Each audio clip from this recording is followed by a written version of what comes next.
Hi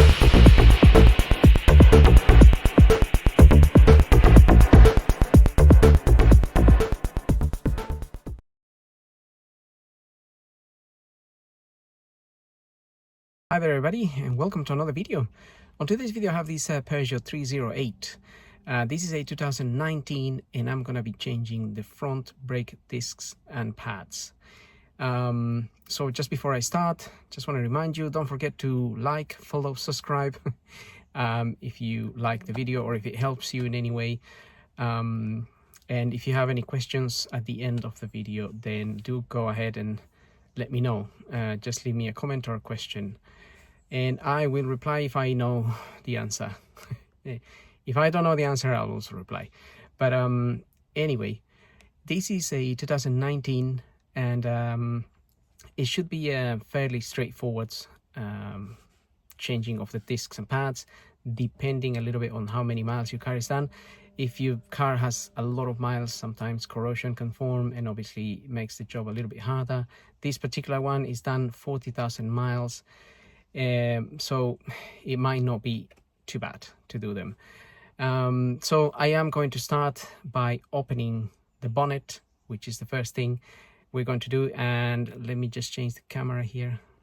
So if you own a Peugeot here in the UK, it will be a right-hand drive, and the lever to open the bonnet is going to be in the passenger side, just sitting behind that door there. So we're gonna get that open. So passenger side door is open and you will find the lever here. Pull that and your bonnet is open.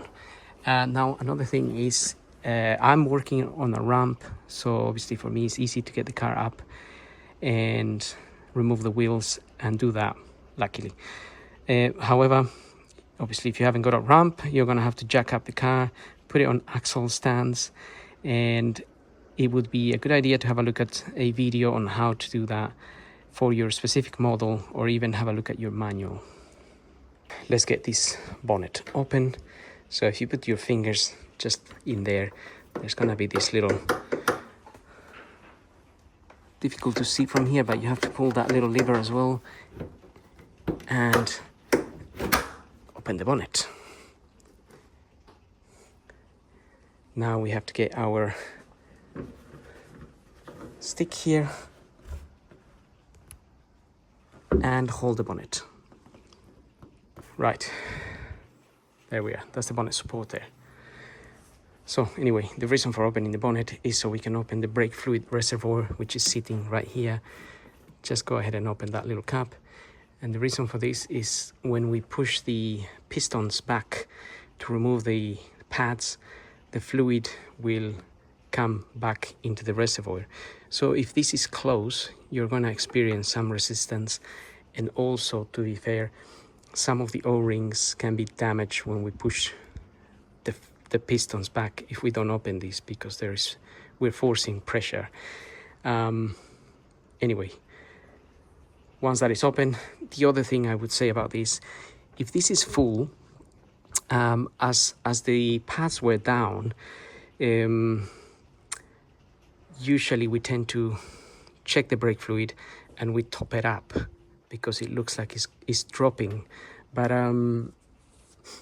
if you find that it has been topped up, what will happen is that when you push the pistons back, this may overflow, and when it overflows, the fluid will go everywhere and it's corrosive, and also you have an ECU right here, so we don't want that to happen.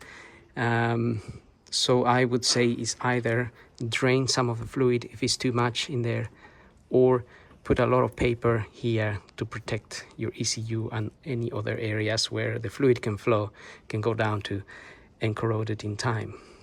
Because although you can rinse it with water, it is difficult to sometimes find every spot where the fluid went. Okay, I've got some paper there, and I've got a bit of rag here as well, just in case. Just being maybe overcautious here, but it has happened to me a few times. So but luckily on the other models I didn't have an ECU sitting right underneath, so for that reason I want to be a little bit extra careful with these, especially with Peugeots that tend to suffer with a lot of gremlins and electrical issues. So let's avoid causing even more of that. And with that done and said, we can get the car up, remove the wheels, and get our new discs and pads. So before we're able to remove the wheels, we need to remove these little caps here, and if you've never done them, they just pull out like this. If you get a pair of pliers, I think there is a tool in your toolbox to pull this out, but I'm not 100% sure, so I just use my nose pliers here and take them out. And also you're gonna need the locking key for one of the bolts. So these are 17mm bolts, and now I'm going to remove those and get the wheel out. Right, I got the tire out, and I'm not gonna lie, it was a struggle to get this tire out. It was so stuck in there. I had to kick it from behind pretty hard. This is one of the reasons why every year when we service the cars, we put a little bit of copper grease around here. And that is because if you break down in the motorway or something and you need to change the tire and you remove the bolts here, and you find yourself that you can't remove the actual wheel because it's so stuck with the corrosion, it is a bit problematic, because you don't want to get yourself under the car and start kicking that tire when it's holding by a flimsy jack, which is why it's quite important to remove the wheels regularly, as in when the car is serviced at least once a year, and just make sure it's free to come off. So anyway, that's just a tip, and it came about because I couldn't remove this this wheel or the other one. They were really stuck. Anyway, now before I start, the first thing I like to do is I normally turn the wheel towards me in this case, because the caliper is here. If the caliper was here in some other cars, obviously the caliper is here, then I would turn the wheel that way. So the caliper is kind of facing me a little bit. It's easier to see what you're doing. But the first thing I like to do before I start is make sure I can remove these screws, because these little screws, they also get really corroded and stuck in there, and sometimes it gets difficult to remove them. They get rounded, and then you have to either chisel them out or drill them out or put a lot of heat and that kind of thing. But obviously you may not have all those tools to do that. So anyway, if you look in here, there's a hole in between. So if you look at your disc, there are holes, and if you just put a screwdriver or something like that in between there, you're just wedging this disc so it doesn't move. Or you can get somebody to press the brakes for you, obviously, and get the disc not moving, and then you get a T30 Torx, and we can then try to undo those. So make sure you push hard on it, push your tool hard on it, and then and then turn it anti-clockwise, and hopefully they will come out.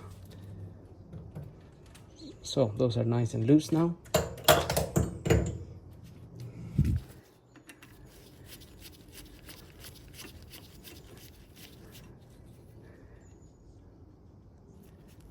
They are looking good. I mean, I guess this is a 2019, so I'm not expecting too much drama, but as you saw, the wheel had a lot of drama. So whether during its life this car had the wheels removed for maintenance, I'm not sure. But every year we do, where I work, every year we remove the wheels and put a little bit of copper grease around there. Anyway, now that we know those two are loose, I'm gonna leave that one there for now, so it holds the disc. It's not flapping, even though it might actually be stuck as well. If we come here, these are the two bolts that we need to remove from the sliders here to remove the caliper, and those are an E 12, E12, which is like a reverse Torx, and that fits there. Now, another problem we have is that this E12 doesn't fit the top one here because the brake the brake line is there, so you can't fit it. In this case scenario, if you haven't got the proper tools, you can very gently use a 10mm spanner. If you get it in there, well, if I put it in there and I use a little extension here, we can perhaps crack that open, and it shouldn't be too tight, because when we retighten these, they get tightened to 30 Newton meters. So you can even try that one if you want to show you.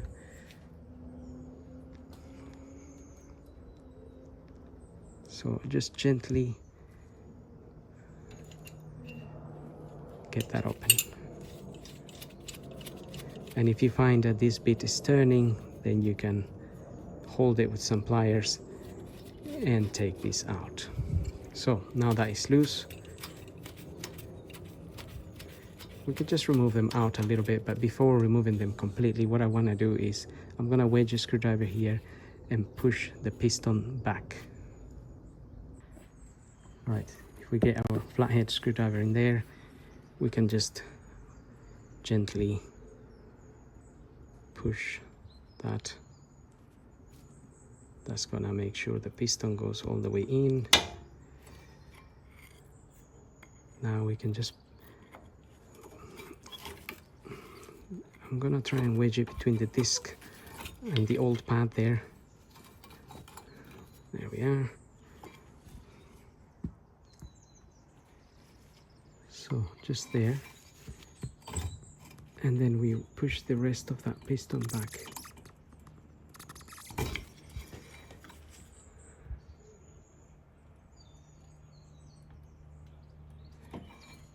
And that's as much as it's gonna go.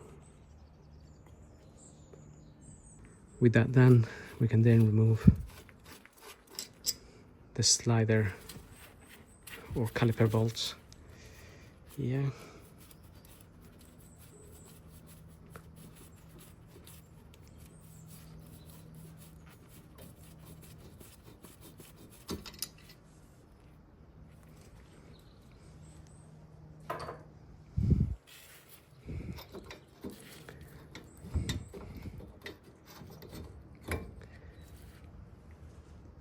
So now we can get the caliper out of there. Just be careful with that brake line there. So what I'm going to do is I'm just going to hang it. I've got a elastic string up here. Just got it up there. So I'm just going to put my caliper on that hook there, so it doesn't get strained from hanging down here. Now we can remove the pads.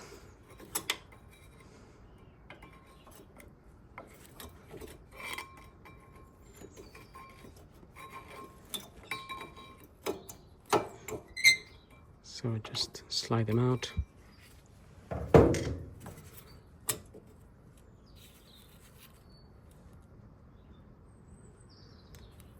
We may need those clips if the new ones don't come with that.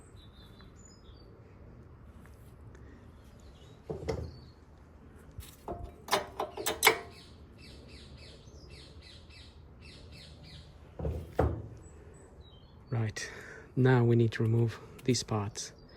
Another thing to inspect while you're doing this is these. Just make sure they do freely move. Because if these little dust covers here, which are made of rubber, if they get pierced or they get damaged in time, they allow water to go in there, and the water can seize these, and then they will be hard as rock. So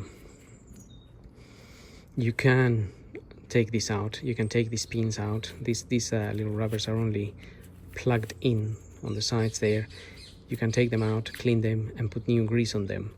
In this case, I'm not doing that. Like I said, this car has only done 40,000 miles, so not really yet due for one of those.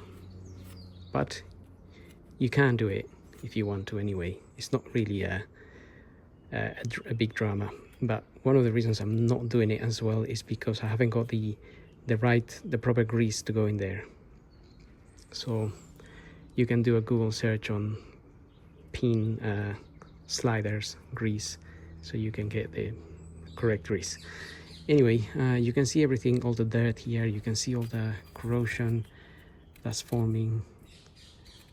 So we're gonna wire brush this a little bit, and make sure you do wear a mask, gloves, kind of protection gear if you're doing this, so you don't get, obviously you don't injure yourself or breathe in this dust.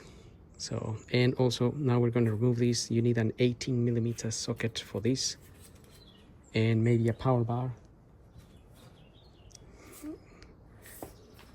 to crack this open, because these are probably tightened to, well, from what I saw, they are tightened to 105 Newton meters, and they might be a little bit tight.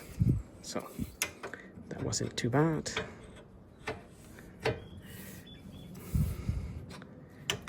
And the top one here.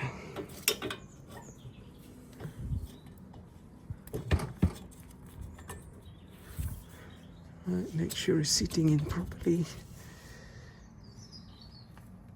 and we can open those.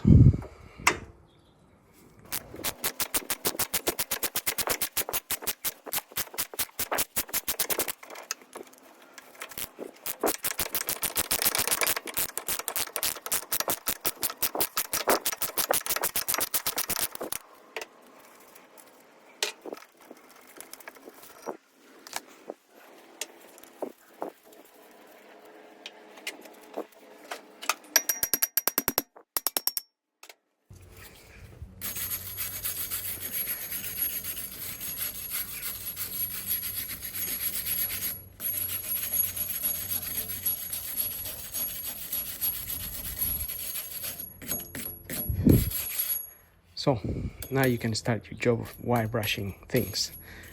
Wire brush it up, clean it nice and clean. Do wire brush this, but do note there is a rubber here around this piston that protects the piston from water going in there.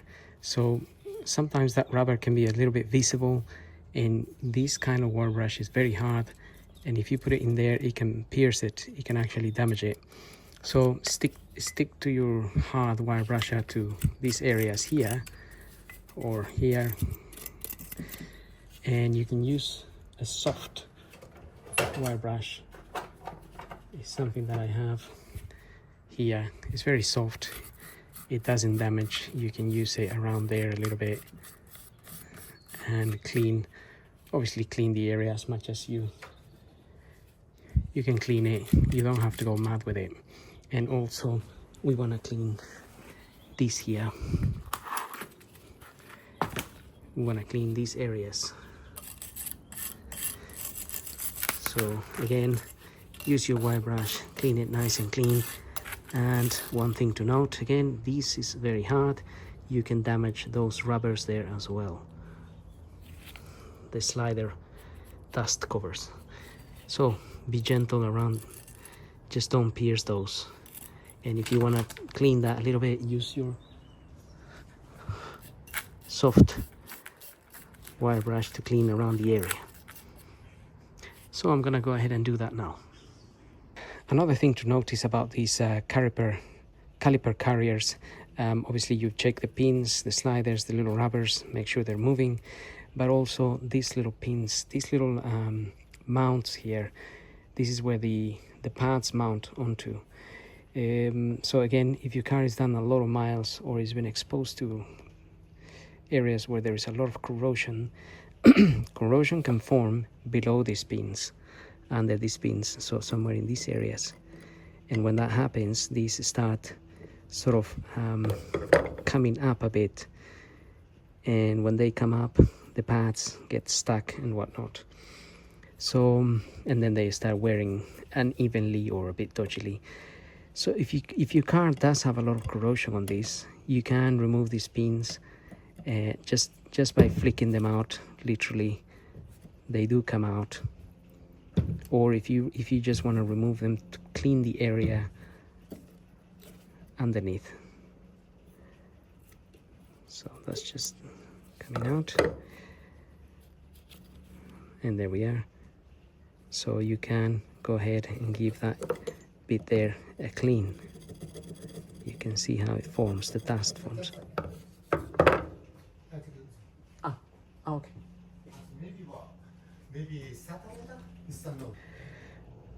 So once you remove that, you can give it a clean with your wire brush. And some brake pads do come with this new, so you could fit new ones, or you could buy them separately, buy some new ones of those as well. And after you clean that, so I've cleaned this one here. I also use some brake cleaner to rinse the area here. So this brake cleaner that I use, it cleans the dust. That's what it's for anyway. It dries quickly and it cleans the area, and then you can get your pin and just put it back in there. You can see that these two little pins here have to sit in between. Well, this here has to sit in between the two pins.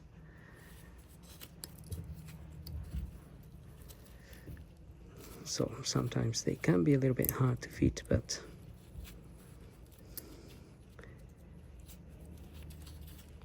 it's all doable. So we may have to tap them in.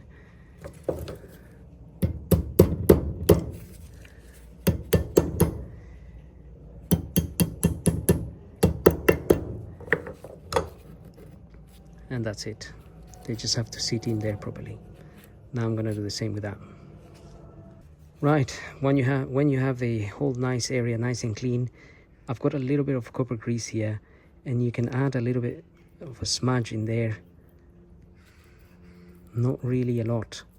So what I found about, what I was reading about copper grease is that it degrades rubber. So if that copper grease was to be around the area of the rubber here, it will degrade it and damage it in time. So I only use a little bit on these areas like that, and that's it. And our pads will slide in there. And I have heard there is another type of grease which I really need to get. It's a silicone type for these kinds of things, and or the calipers you can put on the side of the pads and whatnot, but it's a different. It doesn't damage the rubber. So with that done, I'm just waiting for my discs and pads, and we can start refitting process. These bolts here, you may notice they have some like a green color there, which is that Loctite stuff. So it's this kind of this liquid here. You can't see anything, but this Loctite, we apply it to the bolt, and it basically prevents the bolt from coming off from vibration and whatnot. Now the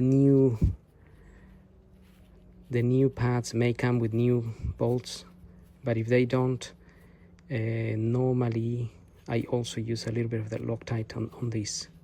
So they recommend 30 Newton meters for that, 105 Newton meters for that.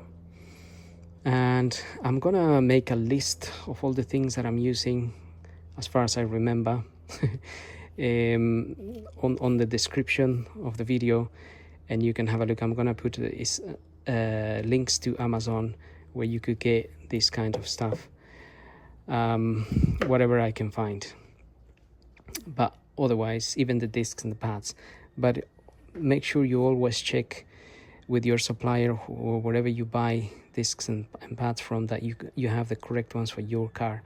Sometimes depending on the model of the car, it might be the same year, the same Peugeot, but if it's a sports model, it may have bigger discs or bigger pads and whatnot.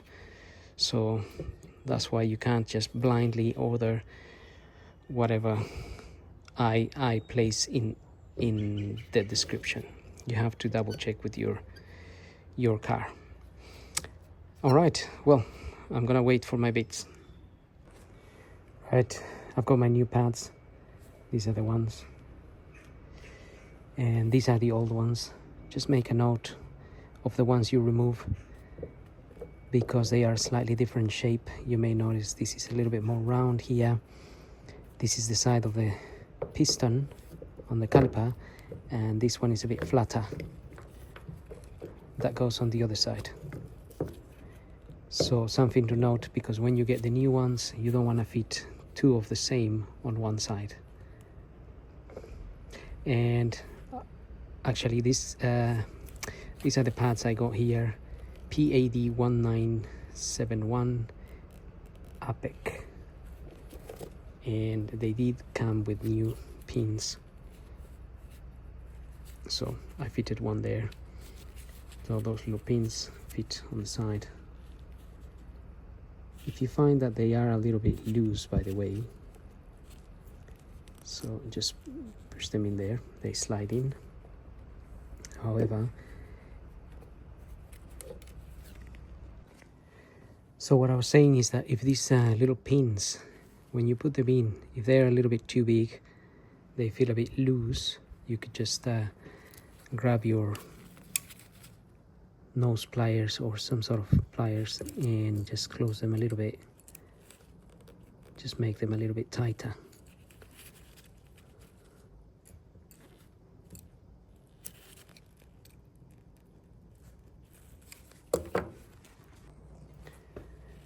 So if you squish them a little bit, they will be nice and secure. They won't go anywhere. And now that is ready. Now, while I got delivered of this, I've also got delivered of some of this stuff, which is ceramic brake grease. And that is to use, that we can use on the pads, on the other side of the pads here. But first, we have to put everything back. And so these are our bolts for bolting the caliper carrier. And for that, I've got some of my Loctite, which is here. So this is where we're going to use some of these.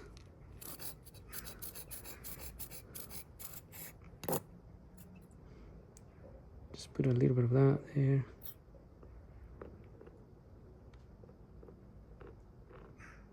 Bit there.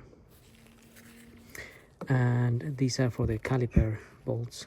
These didn't have any of that stuff, but usually they do on many other cars, so I may apply a little bit in this case scenario. Right, that is ready. So we have our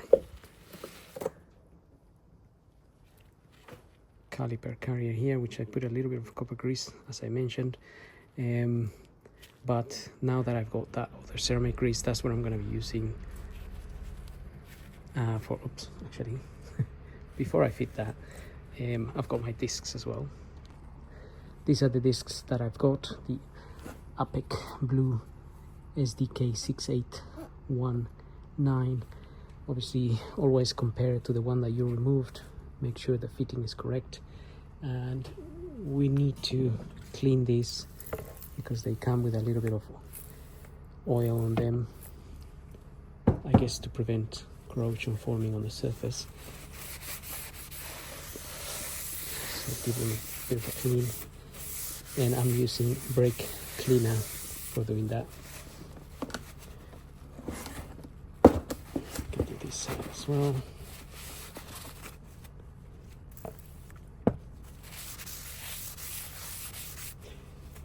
Right, that's it. Now we can fit that, and I've already have some copper grease here. and all we need is our 2 little screws that secure the disc in place. So I'm gonna go ahead and fit that. And these little screws, by the way, I only normally tighten them by hand as much as I can. I don't really use the ratchet to tighten because they're only supposed to be tightened to something like 4 or 5 Newton meters, and I haven't got a torque wrench that small, but so don't overdo them at all.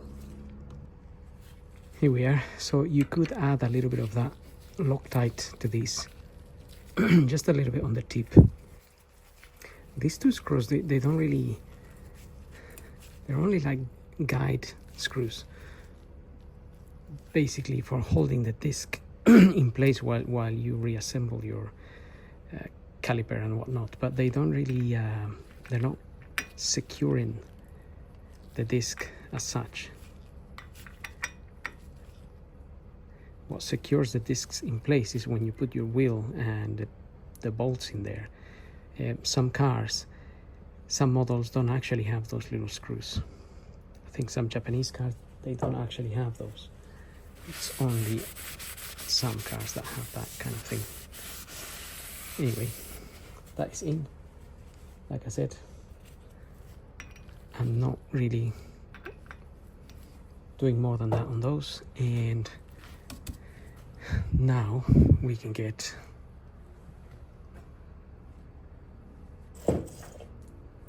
this on here.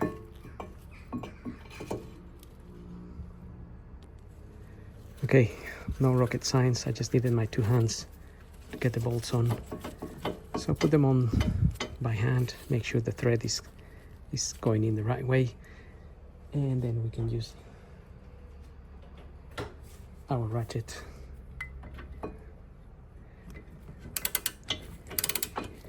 In this case, my ratchet is my torque wrench.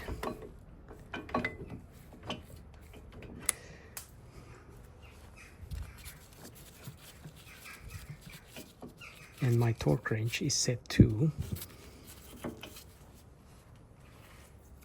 105 Newton meters.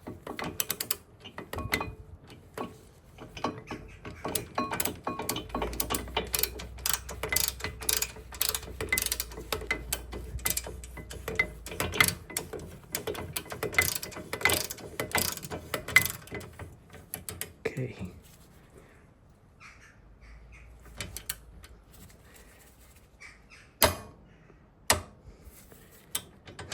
So that is tightened to 105, and then I'm gonna do the top one. Okay, that is back on. 2 bolts tightened to 105 Newton meters. Now we can put our pads, put them at an angle, and sort of you have to sort of push them. You push it in so it goes in there.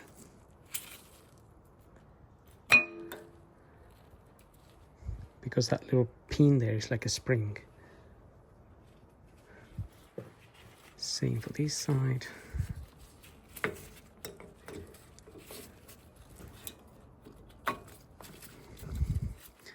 That is that.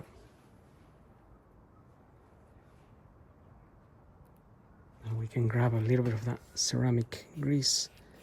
I'll just put a little bit there, a little bit there. It's not really that essential these days, to be honest. These pads, they already come with that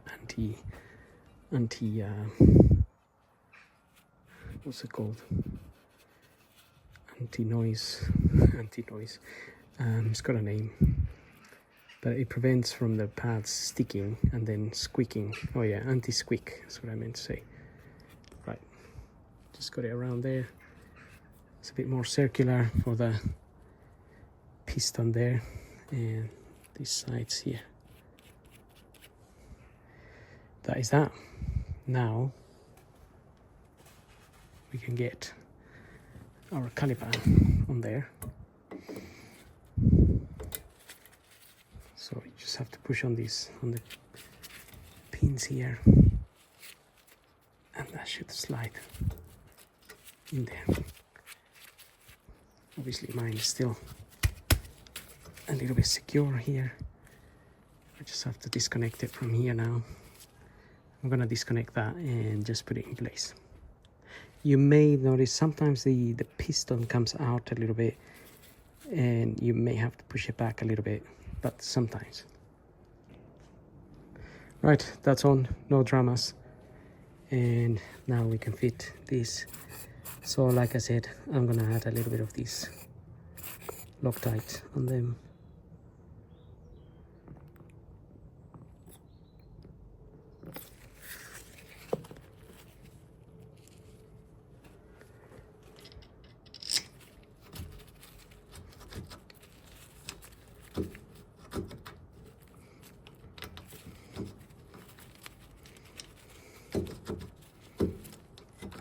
Just have to locate them.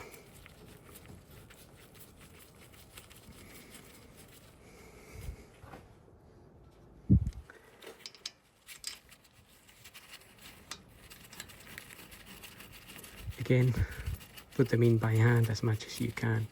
That way you know it's going in the correct sense without damaging threads or anything like that.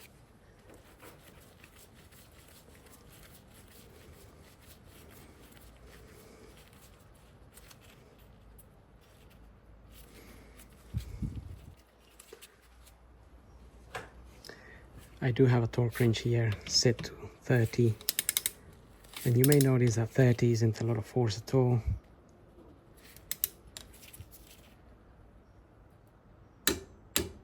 And that's it. I could easily keep going on that.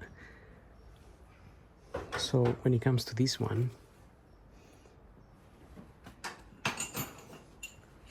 you want to be sensible, because I can't fit my torque wrench on that.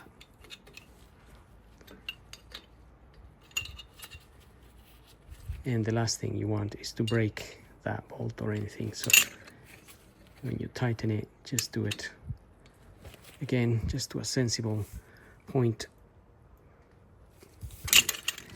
and that's it. You will know, because when you remove these, if you remove them with something like this, a tiny little thing, they were not tight at all. So you will know more or less how much force you're putting on that. And that is it. That's done.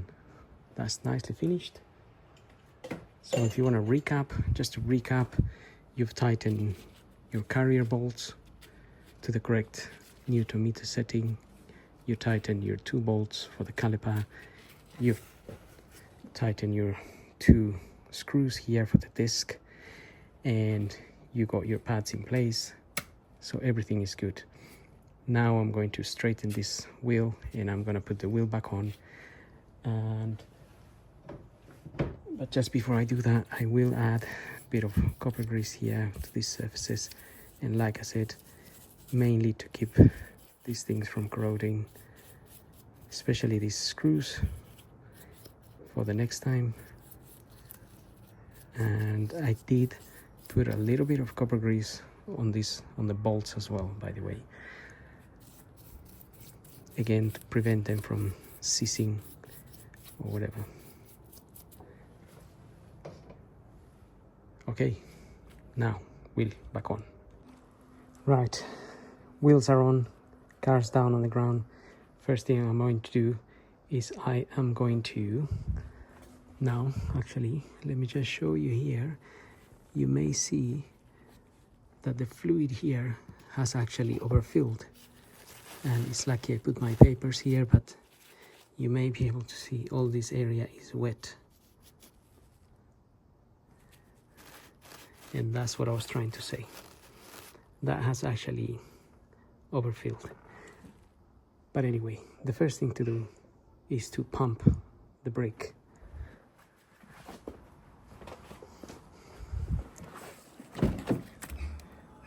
So what you're going to feel is that your brake pedal goes all the way down.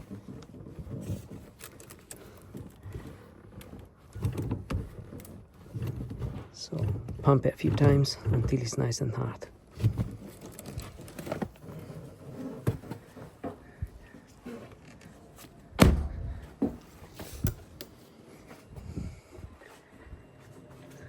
And now you would be able to close this, obviously, after checking your level. But in my case, I'm gonna have to just clean this bit here, clean wherever the fluid is gone, and I may need to drain a little bit from there. You can see it's completely overfilled, but that's pretty much it, really. You can drain it with a syringe, by the way. You can suck it with a syringe or something like that, and then just put your cover back on and you're done. So having said that, I hope the video helps. If you have any questions, go ahead and ask me, but otherwise don't forget to like, follow, subscribe, and check out the affiliate links I'm going to put on the description for any tools or any of the stuff that I use today. I'm going to try to list as much as I can. Some items are not always available on Amazon. You may have to look for another supplier if there's something that I haven't been able to list. But otherwise, thank you for watching. We'll see you all in the next video.